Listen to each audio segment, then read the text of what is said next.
Dengan cara manual ini, Bapak merasakan berbagai kendala atau tantangan tidak selama ini? Sangat banyak. Khususnya yang pertama ini bagi para pencari keadilan. Kalau Indonesia kan wilayah negaranya NKRI kan sangat-sangat luas. Kalau mereka harus datang ya, apalagi ke Mahkamah Agung, ini juga akan memakan waktu. Bukan hanya biaya, waktu. Kehadiran aplikasi eHome ini adalah memberikan kesederhanaan kepada masyarakat ketika akan mengajukan hak uji material.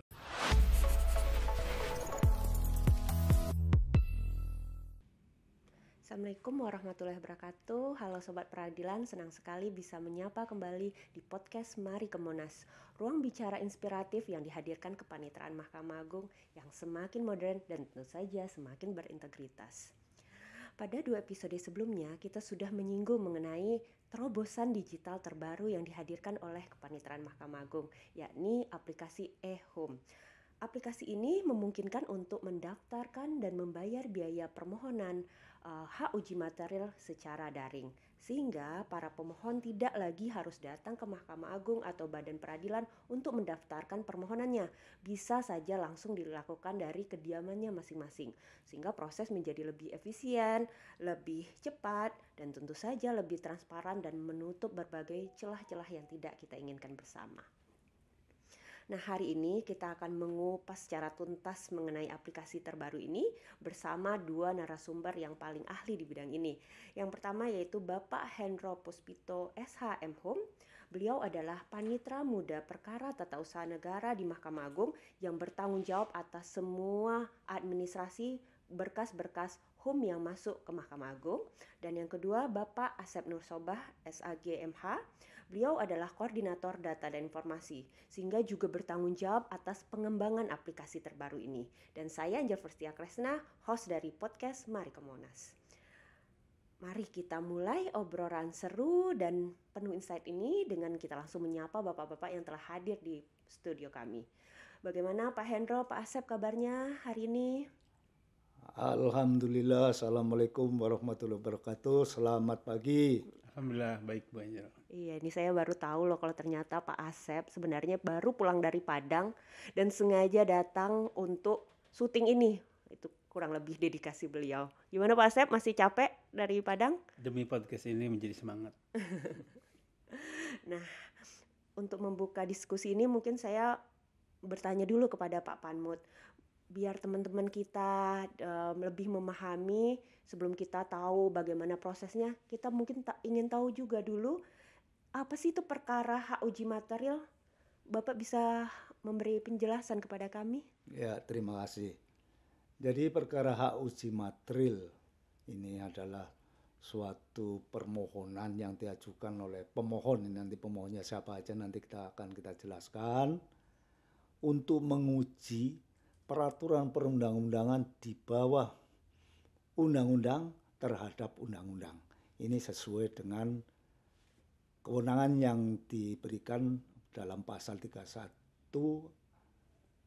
dan 31A Undang-Undang 3 tahun 2009 dan pasal 9 ayat 2 Undang-Undang nomor 12 tahun 2011. Jadi perkara ini berdasarkan undang-undang tersebut masuk yuridiksi TUN ya Pak ya, bukan yuridiksi agama atau peradilan umum ya gitu. Kalau dalam undang-undang itu memang tidak disebutkan masuk yurisdiksi ke peradilan TUN, namun kita melihat pada aturan pelaksanaan yang dikeluarkan oleh Mahkamah Agung dalam peraturan Mahkamah Agung nomor 1 2011 memang disebutkan kalau ada perkara HUM yang diajukan ke Mahkamah Agung, nanti Yang Mulia Pak Ketua Mahkamah Agung menunjuk majelis yang untuk menangani perkara tersebut, dan penunjukan majelis ini nanti diteruskan ke Ketua Muda Tata Usaha Negara atau Kamar Tata Usaha Negara untuk ditindaklanjuti. Sehingga ini melihat bahwa dari sisi ini bahwa kewenangan atau yurisdiksi pada ini dianukan ke Kamar Tata Usaha Negara.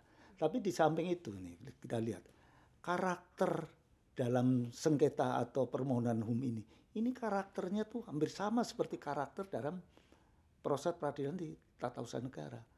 Karena di perkara HUM ini, mereka yang diajukan untuk diuji itu kan peraturan undang-undang di bawah undang-undang yang merupakan norma atau hukum publik yang diterbitkan oleh badan atau pejabat tata usaha negara. Sedang kalau yurisdiksi di peradilan tun, ini adalah keputusan tun yang diterbitkan oleh badan pejabat tun, tapi ada syarat khususnya bersifat individual dan final. Tapi kalau di peraturan perundang-undangan tadi itu bersifat pengaturan. Ini jadi mungkin dari hal ini maka HUM ini menjadi yurisdiksi di peradilan tata usaha negara, maksud di kamar tata usaha negara. Di kamar tata usaha negara. Jadi kalau kita lihat secara karakteristiknya bersinggungan dengan perkara-perkara tata usaha negara pada umumnya, juga bersinggungan dengan perkara MK, tapi kalau di MK pengujian terhadap undang-undang ya. Iya, betul. Memang ini sesuai yang digariskan dalam pasal 9 Undang-Undang nomor 12 ya tahun 2011. Memang kewenangan pengujian undang-undang dalam pasal ayat 1-nya itu menjadi kewenangan MK. Sedang kewenangan pengujian terhadap peraturan perundangan di bawah undang-undang ini menjadi kewenangan Mahkamah Agung. Kalau saya mendengar penjelasan Bapak, terlihat bahwa objek dari perkara HUM adalah semua peraturan perundang-undangan di bawah undang-undang. Apa benar demikian, Pak? Ya, betul. Jadi kita akan melihat dari ketentuan pasal 7 Undang-Undang nomor 12 tahun 2011. Di situ yang dimaksud dengan hierarkis peraturan perundang-undangan. Di sini kan pertama tuh Undang-Undang Dasar, TAP MPR, Undang-Undang atau Perpu, Peraturan Pemerintah, Perda, terus sampai peraturan desa.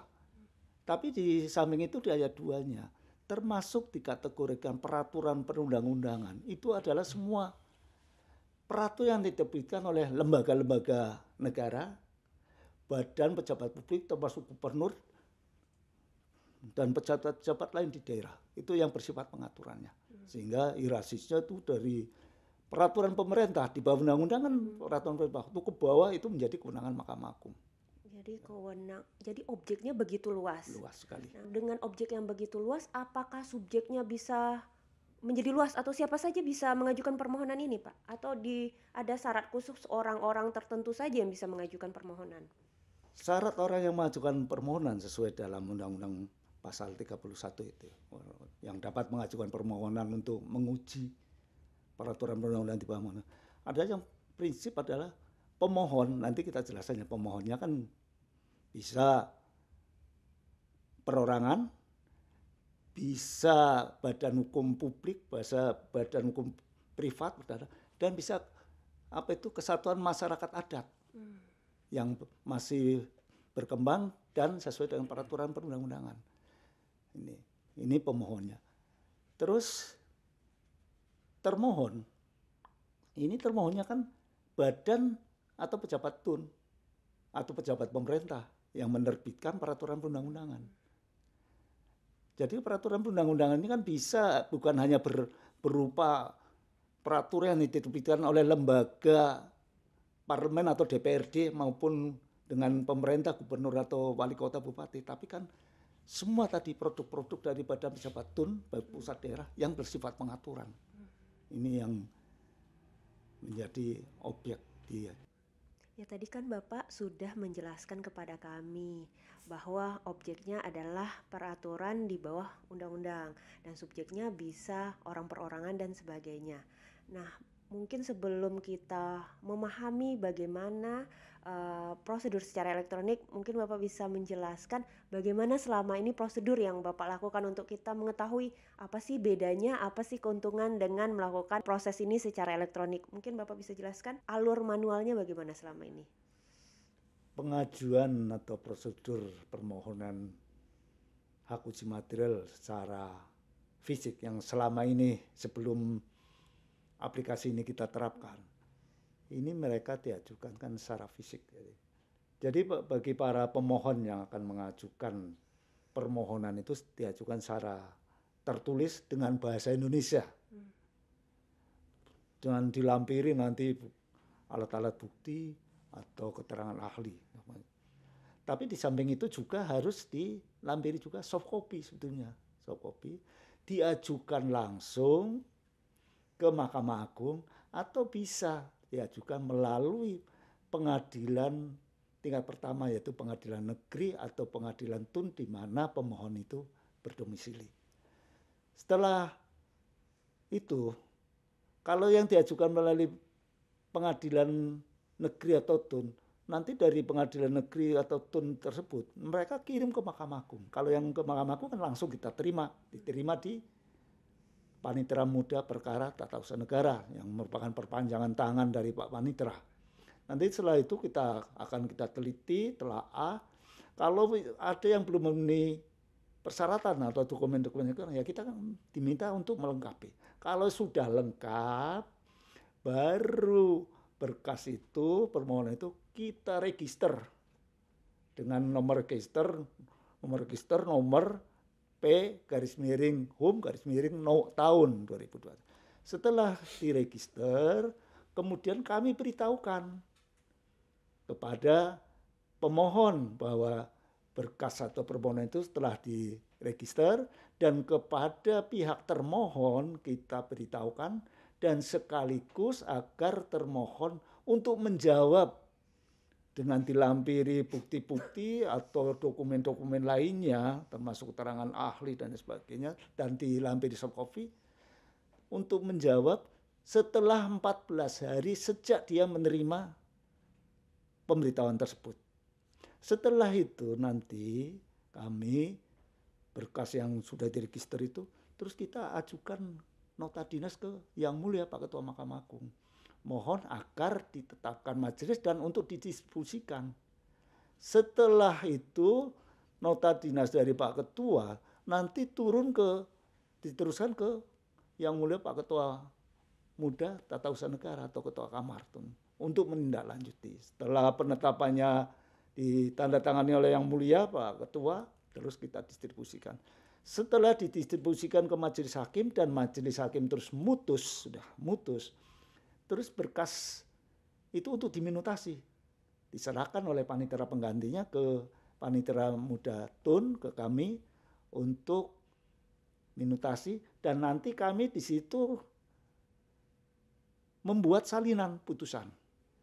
Dan salinan putusan ini nanti kami kirimkan kepada pemohon dan termohon. Khusus untuk perkara yang dikabulkan, ini untuk perkara, di samping kita kirim ke pemohon dan termohon, juga kita akan mengirimkan untuk perkara yang objek permohonannya adalah peraturan undang-undang yang diterbitkan oleh Badan Pejabat Tun tingkat pusat. Nanti salinan putusan itu dikirim ke percetakan negara agar dimuat di berita negara. Tapi untuk perkara-perkara yang objek sengketanya adalah peraturan undang-undangan yang diterbitkan oleh Badan Pejabat Tun provinsi, kabupaten atau kota, nanti kita kirimkan ke sekretaris daerah provinsi, kabupaten, kota agar dimuat di berita daerah. Itu yang sementara ini begitulah simpelnya. Jadi kalau saya coba lihat sekilas, berarti apabila misalnya saya berkediaman di Manado misalnya, berarti selama ini saya harus datang ke paling dekat ke pengadilan negeri atau pengadilan tun di Manado. Iya. Baru dari pengadilan tersebut yang mengirimkan berkas tersebut ke Mahkamah Agung. Iya. Jadi ada beberapa proses perpindahan berkas ya Pak. Iya. Nah kalau Bapak sendiri sebagai yang sudah cukup lama bertanggung jawab atas administrasi ini, dengan cara manual ini Bapak merasakan berbagai kendala atau tantangan tidak selama ini? Sangat banyak kendala dan tantangannya. Khususnya yang pertama ini bagi para pencari keadilan nih ya. Jelas mereka untuk datang. Kalau Indonesia kan wilayah negaranya NKRI kan sangat-sangat luas dari ujung dari Sabang Merauke sampai Aceh dan sebagainya lah dari. Lah ini kan kalau mereka harus datang ya, apalagi ke Mahkamah Agung, coba, atau datang ke pengadilan yang terdekat mereka berada di mana. Kalau mereka masih di kota tidak apa-apa, tapi kalau mereka berada di pelosok yang daerah terpencil, mereka kan banyak kendalanya. Ini juga akan memakan waktu, bukan hanya biaya, waktu. Lah apalagi kalau nanti berkas itu nanti dari pengadilan kirim ke tempat kita, itu kan juga makan waktu juga. Setelah itu kalau berkasnya masih kurang lengkap, kita bolak-balik untuk minta kelengkapannya. Kalau mereka datang bolak-balik, hanya banyak waktu yang terbuang, tersia-sia. Ini bagi para pencari keadilan. Tapi bagi kami di sini sebagai aparatur, kami juga dengan adanya masih mereka untuk datang mengajukan permohonan secara fisik sini, ya kami kadang-kadang terus terang sering pernah saya laporkan Pak Panitra, kita risih. Karena apa? Di Mahkamah Agung ini sekarang kan betul-betul kita memang steril lah untuk menerima pihak-pihak yang berkaitan dengan perkara, hanya khusus memang di perkara yang HUM ini. Sehingga mereka adalah, saya juga mencurigai, apa betul mereka kalau datang ke sini betul hanya untuk mengurus ini? Nah, kita kan mencurigai, bisa saja bisa untuk mengurus kepentingan-kepentingan, mohon maaf, yang sifatnya transaksional atau yang menurut saya yang tidak kita kendaki. Terus di samping itu juga kadang-kala kami di pamut perkara tun, berkas fisik khusus perkara pajak kan banyak. Ya kita kan tidak bisa menjamin mereka datang, apalagi kita tidak ada tempat khusus. Kalau ada yang khusus, ya mohon maaf lah. Kita bisa saja mereka dianggapnya itu kertas yang tidak terpakai, diambil, ternyata itu dokumen yang sangat-sangat prinsip. Ini kan jadi menghambat kita. Terus ketiganya, dengan mereka datang tatap muka, ini juga kita khawatir. Apalagi Pak Yang Mulia Pak Ketua kan selalu jangan sampai ada kita dalam melakukan pekerjaan yang bersifat punya kepentingan transaksional. Ini kita kan khawatir, apa benar mereka dan bikin deal-deal dengan staf kami atau dengan pihak-pihak lain. Ini juga kita khawatir. Apalagi mohon maaf di Kepanitraan Mahkamah Agung, Pak Panitra kan sudah mencanakan semua. Kan kita harus betul-betul dihindari celah-celah yang akan menimbulkan penyuapan dan korupsi. Itulah yang kadang-kadang. Terus keduanya kadang-kadang kalau secara fisik, ini mohon maaf, kalau berkas fisik adalah kan pemberkasannya mungkin di pihak juga acak-acakan. Terus tidak teratur. Terus adalah untuk dokumentasinya, saya kira kurang terjamin. Tapi kalau elektronik, kan kita kan lebih terjamin, lebih baik untuk penyimpanan dokumentasi. Saya kira itu sekilas hal-hal yang ya sebetulnya banyaklah masalah-masalah yang misalnya yang masalah kadang-kadang contohnya kayak pembayaran biaya proses, biaya perkara. Kan memang dibayar dulu kebijakannya dibayar melalui rekening Kepanitraan Mahkamah Agung. Tapi PNBP kan mereka pihak kan di samping itu kan harus membayar biaya perkara dan PNBP. PNBP itu kan awalnya di Mahkamah Agung tidak bisa dikirim melalui rekening di Kepanitraan karena rekening itu khusus untuk rekening biaya perkara. Sehingga waktu itu kalau yang dari yang datang ke pusat ini mereka kan bisa setor langsung ke bendahara biaya proses. Tapi ini juga khawatir kan. Mereka nyetor harusnya 200, enggak tahu. Bisa saja kita enggak tahu apa yang terjadi. Ini kan untuk menghindari itu. Sehingga hal-hal itulah yang kita khawatirkan, adanya tatap muka dari pihak-pihak yang berkara akan menimbulkan hal yang tidak diinginkan. Saya kira itu, Mbak. Nah, yang paling tahu mengenai masalah apa dari hal yang rumit sampai hal yang sepele tapi dikumpulkan jadi banyak itu tentu Pak Panmut ya, karena beliaulah yang menangani perkara itu mulai dari masuk ke Mahkamah Agung sampai dikembalikan lagi ke pihak atau dikirim kepada termohon. Iya. Dari sana Bapak tadi sudah menjelaskan bahwa permasalahannya ada dari perjalanan berkas, juga demi transparansi, juga untuk peradilan kita dalam rangka mencanangkan SMAP. Jadi bila teman-teman ingin tahu mengenai SMAP, bisa saja dilihat pada link di bawah ini ya. Nah, selanjutnya Bapak juga menjelaskan bahwa kita ingin mencegah ada hal-hal yang tidak diinginkan sebagaimana SMAP yang kita laksanakan. Apakah hal-hal tersebut yang menjadi latar belakangnya keluarnya SK Panitra nomor 872 PAN HK2 SK 8 2025 mengenai pendaftaran dan pembayaran HUM secara elektronik? Apakah itu yang menjadi latar belakangnya, Pak? Ya, ini permasalahan ini memang saya laporkan ke Pak Panitra, keluhan-keluhan tadi yang kami sampaikan. Terus akhirnya direspon oleh Pak Panitra. Ya. Terus keduanya juga memang kita Mahkamah Agung kan dalam cetak biru, apalagi dalam visi dan misi Mahkamah Agung kita kan ingin membentuk badan peradilan agung yang agung, yang berbasis teknologi. Terus salah satu misinya kan kita akan memberikan pelayanan yang prima.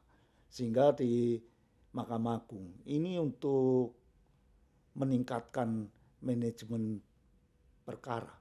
Ini mereka kan melakukan modernisasi. Jadi modernisasi manajemen perkara ini kan melalui berbasis teknologi. Sehingga kita lihat di Mahkamah Agung kan di tingkat peradilan tingkat pertama dan tingkat banding mereka sudah menerapkan SIPP. Dan di Mahkamah Agung sekarang kita sudah menerapkan melakukan upaya hukum secara elektronik, yaitu dengan siap terintegrasi. Nah, dengan adanya digitalisasi semua di Mahkamah Agung sudah menggunakan sistem elektronik, ya mestinya HUM juga harus mengikuti hal yang demikian. Masa apalagi HUM ini kan termohonnya mohon maaf badan atau pejabat publik. Sehingga kalau misalnya kita melayanannya secara menggunakan aplikasi, ya kita kan lebih istilah lebih menurut saya lebih transparan dan lebih sehingga hal-hal yang demikian kami laporkan ke Pak Panitra ya. Alhamdulillah Pak Panitra kebijakannya dengan menerbitkannya SK Panitra itu untuk melakukan HUM dan dicanangkan oleh Yang Mulia kalau tidak salah Ketua Mahkamah Agung pada tanggal 19 Agustus 2025.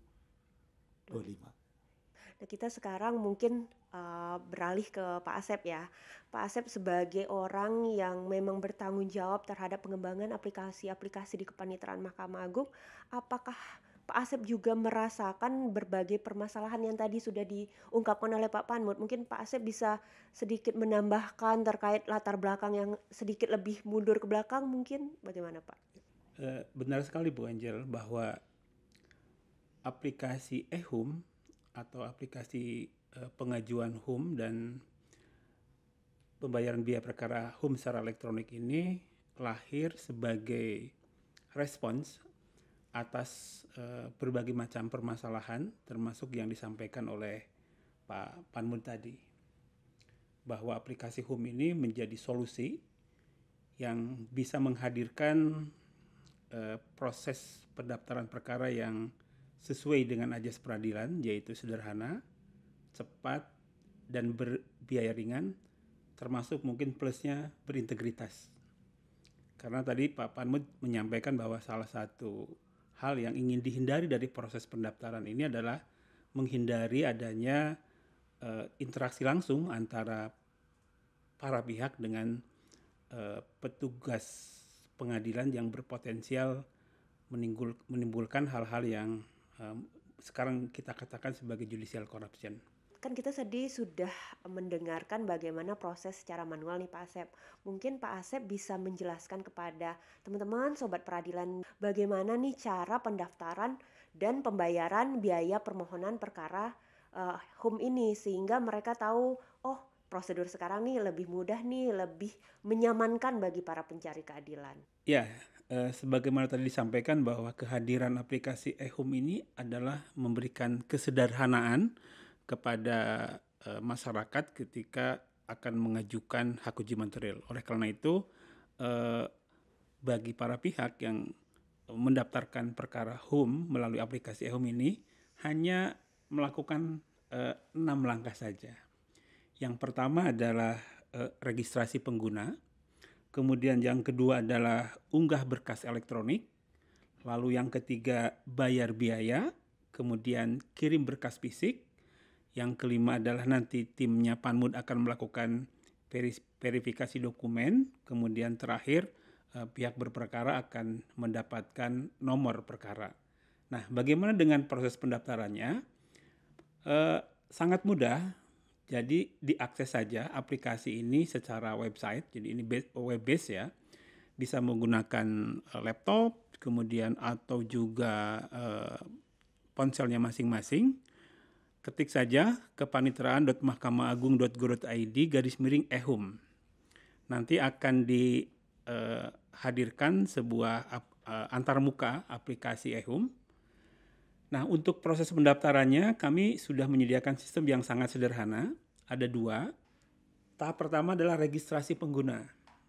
Nah, registrasi pengguna ini diawali dengan para pihak mendaftarkan akunnya. Nah, kami dari Kepanitraan Mahkamah Agung telah menyederhanakan proses registrasi user ini atau registrasi pengguna ini bagi pihak yang memiliki akun Gmail.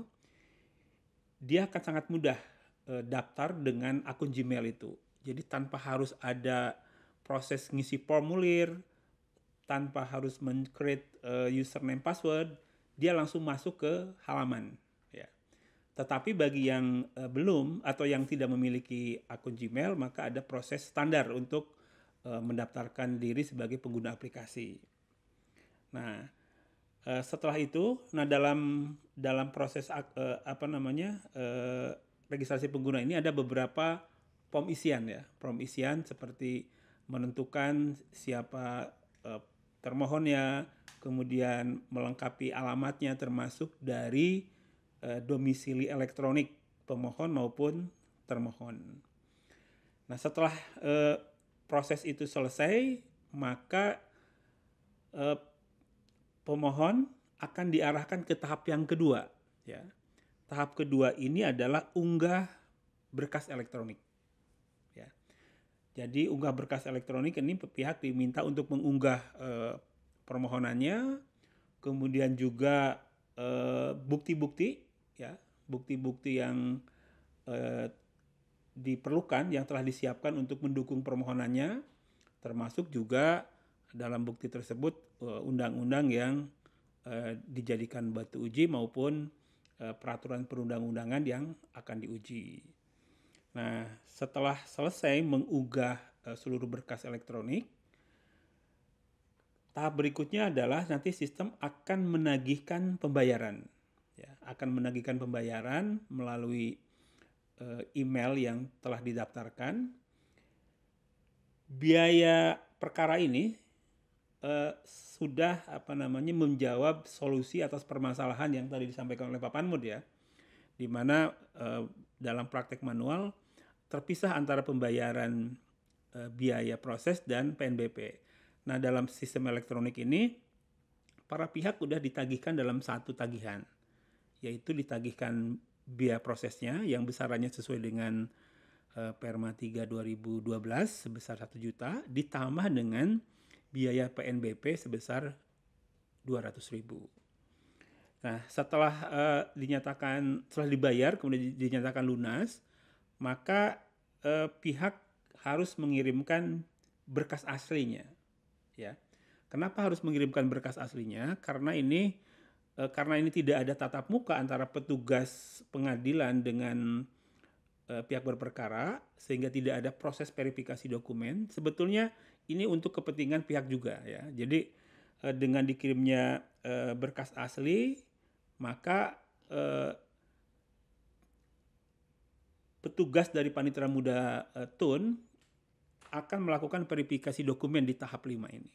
Ya, jadi verifikasi dokumen ini mencocokkan antara dokumen elektronik dengan asli dokumen.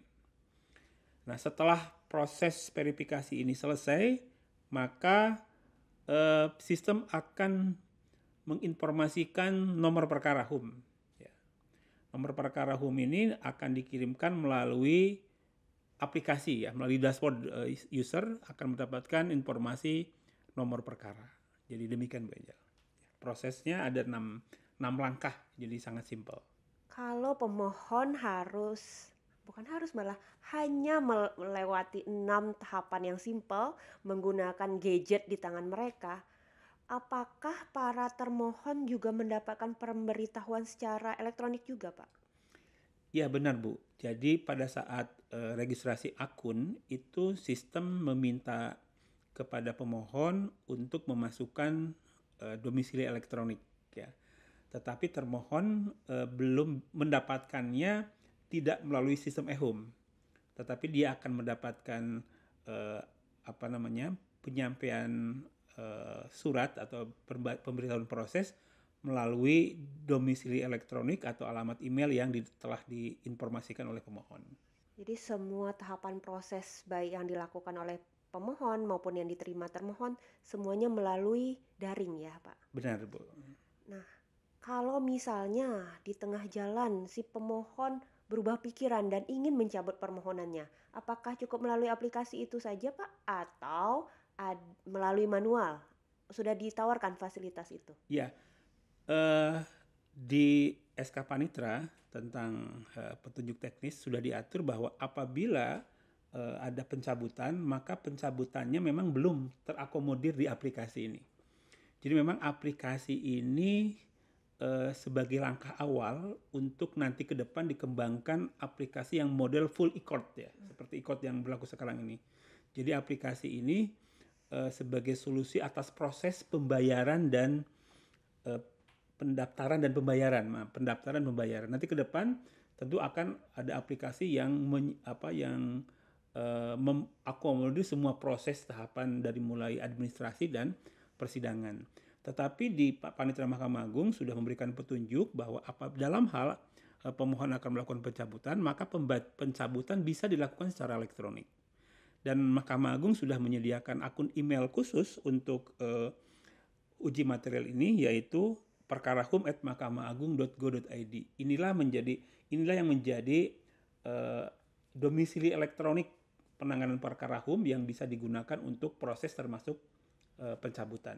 Jadi meskipun medianya belum 100% mengakomodir semua prosesnya, tapi tetap bisa diakomodir oleh domisili elektronik masing-masing. Benar, demikian Bu. Nah tadi Pak Asep sudah menjelaskan bahwa ini aplikasi ini masih dalam tahap pengembangan, tapi sejauh ini sudah mengakomodir berbagai hal yang paling krusial. Bapak Panmut sebagai yang paling bertanggung jawab terhadap administrasi, apakah dengan langkah awal ini saja sudah cukup merasa puas, Pak? Kalau dibilang puas, kita jangan selalu puas ya, karena kita berharap memang aplikasi ini kan biar terus berkembang. Ya memang ada pepatah lebih baik dilaksanakan. Memang permasalahan yang akan kita hadapi dalam pelaksanaannya. Memang masih ada permasalahan penyempurnaan, apalagi ini kan baru tahapnya kan memfokuskan pada pendaftaran dan pembayaran proses tadi. Sehingga kita kan nanti berharap penyempurnaan ini kan nanti ke depannya aplikasi ini kan berkembang seperti aplikasi upaya hukum elektronik lainnya. Jadi semua nanti proses bisnis dalam e-hum ini semua menggunakan aplikasi. Sehingga nanti kami tidak perlu menerbitkan salinan putusan manual dan dikirim melalui surat by post, tapi ya cukup nanti menggunakan aplikasi. Sehingga kita jangan puas, tapi kita sudah bangga dengan adanya ini. Paling tidak kami juga merasa mengatasi permasalahan-permasalahan yang krusial ya, krusial. Paling tidak sudah melangkah untuk yang lebih baik, saya kira itu, Mbak. Ya namanya suatu usaha pasti tidak langsung sempurna ya Pak. Kalau kita bercermin dengan usaha kita di e-court, ini kita ibaratkan Perma 3 tahun 2018 ya Pak Asep ya. Akan ada Perma 1 2019 dan Perma 7 tahun 2022 yang sama terkait dengan aplikasi e-hum ini. Nah, mungkin Pak Asep bisa menjelaskan siap ready Pak untuk mengembangkan lebih full Pak? Ya benar, karena memang kita diamanatkan oleh Cetak Biru Pembaruan bahwa di periode ini kita harus memiliki sistem informasi penanganan perkara yang online ya. Dan di Mahkamah Agung kebetulan untuk kasasi PK elektronik itu sudah dimulai dengan adanya Permen 6, tetapi untuk beberapa perkara yang lainnya diantaranya adalah HUM itu belum terakomodir, dan ini adalah langkah awal kita untuk sesuai dengan semua proses penanganan perkara itu akan bisa dilakukan secara daring. Nah, aplikasi awal ini udah cukup user friendly ya Pak ya, kalaupun para pemohon tidak terlalu paham dengan aplikasi-aplikasi, dia tidak terlalu kebingungan ya Pak ya? Benar, jadi mungkin saya coba akan tunjukkan ya ke pemirsa di rumah. Jadi ini adalah aplikasi eHUM ya, tampilan antar mukanya jadi sangat user friendly. Jadi bagi pengguna tinggal langsung aja mendaftarkan, klik daftar, maka dia akan langsung diantarkan ke halaman untuk mengisi berbagai informasi, dan nanti akan mudah ya. Dan ini terbukti dengan pada saat aplikasi ini di launching itu secara kebetulan ada yang daftar Pak, dan ini bisa melaksanakan bisa mengikuti atau mendaftarkan perkara dengan tanpa hambatan berarti. Ini menunjukkan bahwa aplikasi ini cukup bersahabat bagi pengguna pertamanya. Ya demikian Bu. Kalau dalam pengoperasiannya sejauh ini tidak ada kendala untuk di back end-nya Pak? Ya, mungkin beberapa kendala itu biasanya dokumen ya, yang ukuran dokumen yang sangat besar gitu kan. Nah, tapi nanti jangan khawatir, nanti tim kami dari kepaniteraan bisa dihubungi dalam hal ditemukannya ada kesulitan-kesulitan. Dan termasuk juga sebetulnya karena mungkin ya sosialisasi juga belum merata, jadi dalam beberapa kasus pihak berperkara masih datang ke pengadilan, tapi nanti PTSP-nya pengadilan itu akan membantu ya. Karena saya yakin kalau warga peradilan sudah mendapatkan cukup informasi ya di kanal resmi kepaniteraan atau Mahkamah Agung mengenai bagaimana tata caranya, dan itu bisa menjadi panduan bagi pihak berperkara untuk mendaftarkan HUM ini secara elektronik. Jadi sebenarnya Bapak sudah mulai memitigasi beberapa resiko yang mungkin akan ada, seperti memori yang terlalu besar atau pihak kebingungan. Nah, apabila terjadi permasalahan-permasalahan yang sebenarnya sudah kita petakan, apakah di Mahkamah Agung atau di Pengadilan Negeri atau Pengadilan Tun ada disediakan meja informasi untuk membantu para pencari keadilan yang semisal mengalami kendala dalam proses hukum mereka tersebut?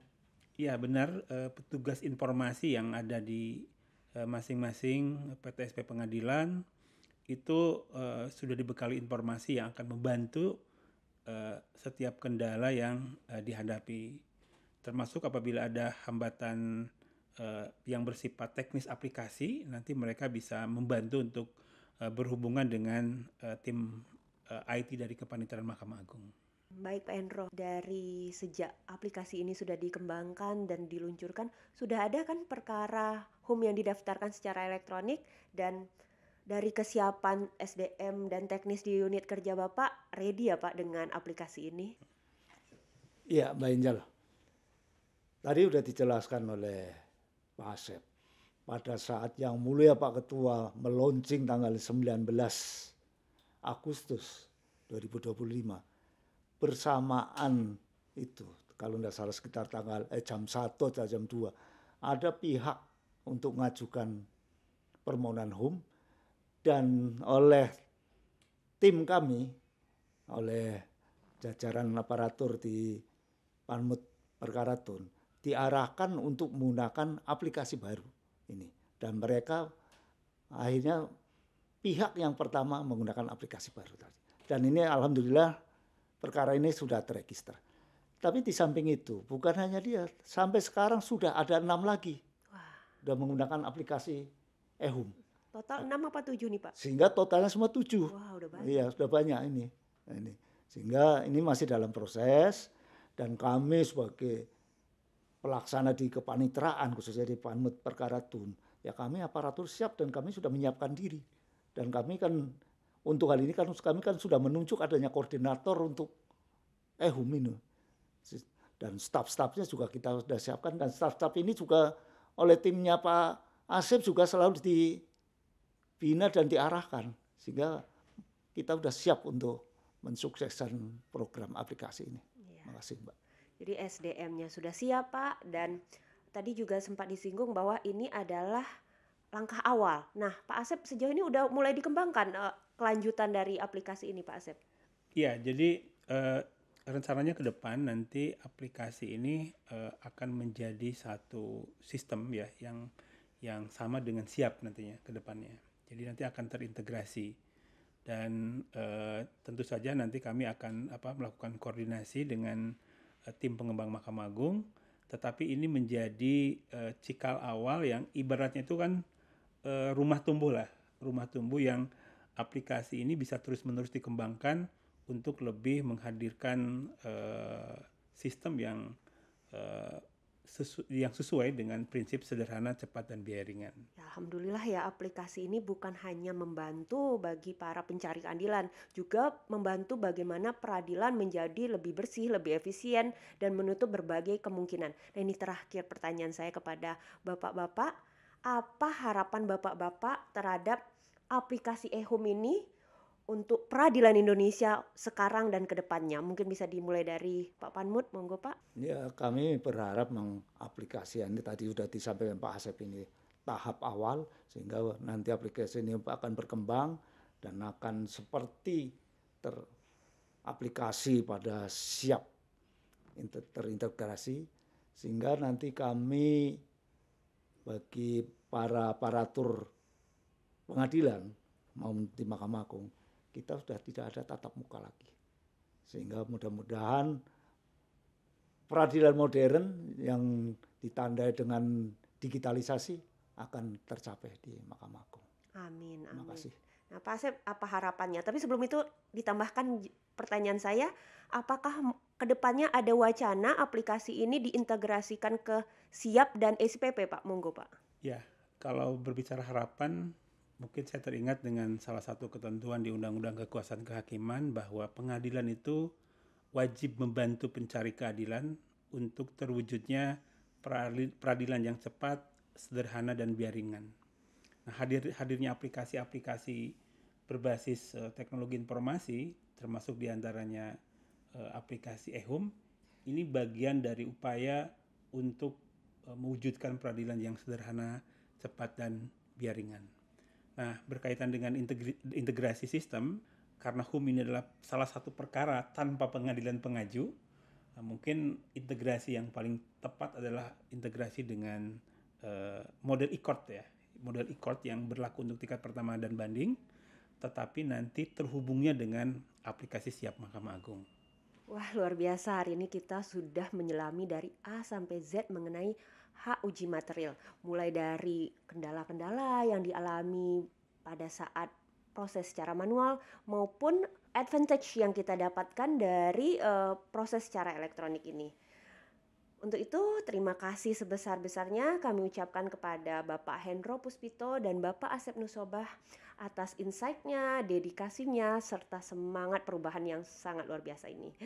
Semoga kehadiran aplikasi HUM memperkuat pelayanan kepaniteraan Mahkamah Agung semakin cepat, efisien, dan tentu saja anti suap. Karena kita percaya sistem yang baik bukan hanya tentang teknologi, tetapi tentang menutup celah penyimpangan yang mungkin ada dan menjaga marwah peradilan.